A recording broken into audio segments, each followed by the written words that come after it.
Dear keeper of dreams, I know who you are. I know everything about you. You disguise yourself as perfection. You are the fear that does everything you can to hold me back, that begs me to be complacent. But I see through you. Keeper of dreams, you are the journey never started. Because when you look at the road ahead, you see struggle, you see impossible.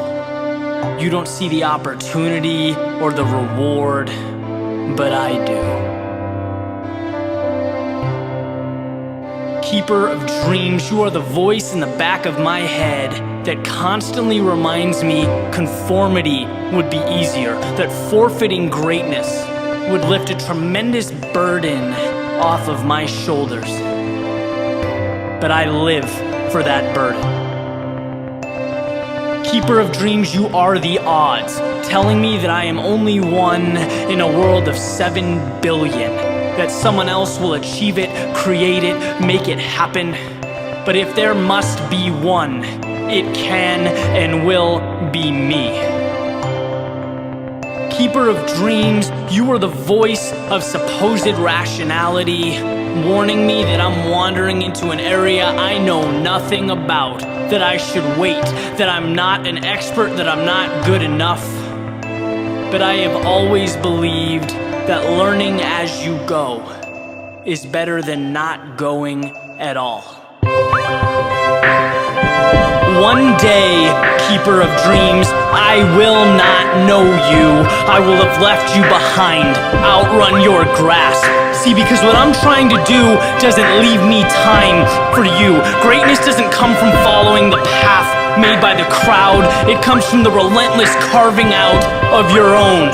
Conformity gets you more of the same. It's an exchange of dreams for the ability to feel like everyone else in line at the grocery store. Keeper of dreams, I appreciate the beauty in life too much. The pursuit of the things that will make every day better than the one before it. I will never give that up. I want what seems unnecessary, over the top, out of the ordinary. Keeper of dreams, don't you get it? You will never win. I will give up my car, my clothes, every luxury in my life before I concede to you, before I give in to what is easy. I may be in winter now, but spring is coming, summer is coming, and all I can think about is sitting on top of the world and being so thankful that I left you, because keeper of dreams, you can't keep mine. They are my oxygen. They are why I get up in the morning. So while I thank you for reminding me of what it takes to win in this world, smothered with mediocrity and insecurity, I'm dismissing you to somewhere else. Anywhere but here. Because keeper of dreams, my ride awaits.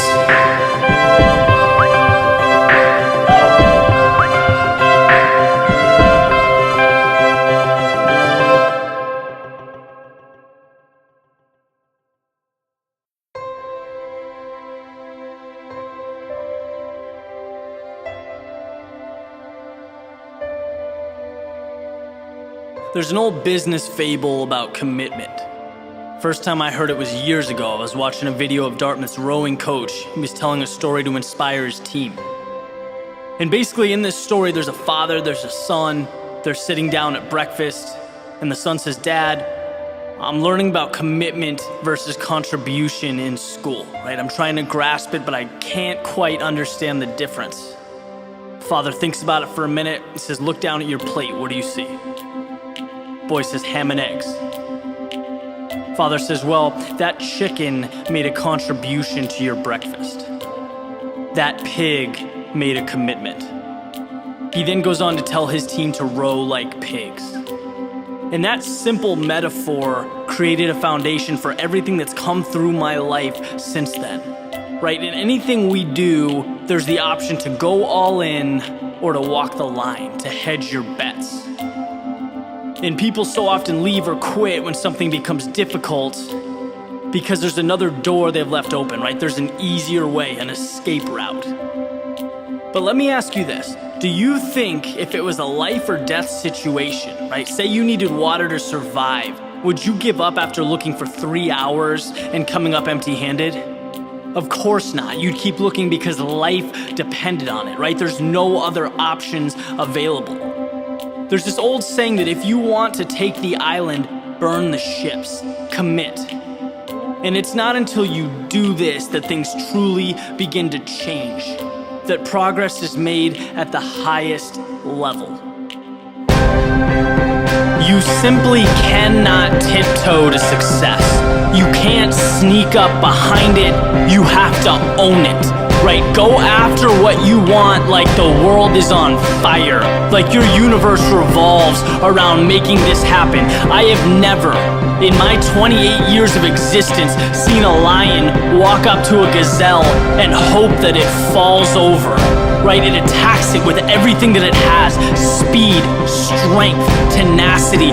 That's what brings home the prize. If you and your goals aren't one, if they are not the same, that's a pretty good indicator that you are fighting the wrong fight. You should live and breathe your dreams. Inhale and exhale them. They should live at the forefront of your mind, where every thought that comes through your head should be in the context of that dream. That basic question, how bad do you want it? Well, if you're not willing to fully commit to dive into something, then that gives you a pretty good answer right out of the gate. You can talk about hours spent, routines, habits, but if you aren't passionate about what you want, if you don't immerse yourself in it, none of that really matters. Live how you need to live. Do what you need to do. Be who you need to be to make your dreams real. Fully commit to excellence. Because until you do that, you will be left with only a vision and a false sense of reality. Winners don't have time for that. Okay, set your mind to your target and crush it. That is the only option.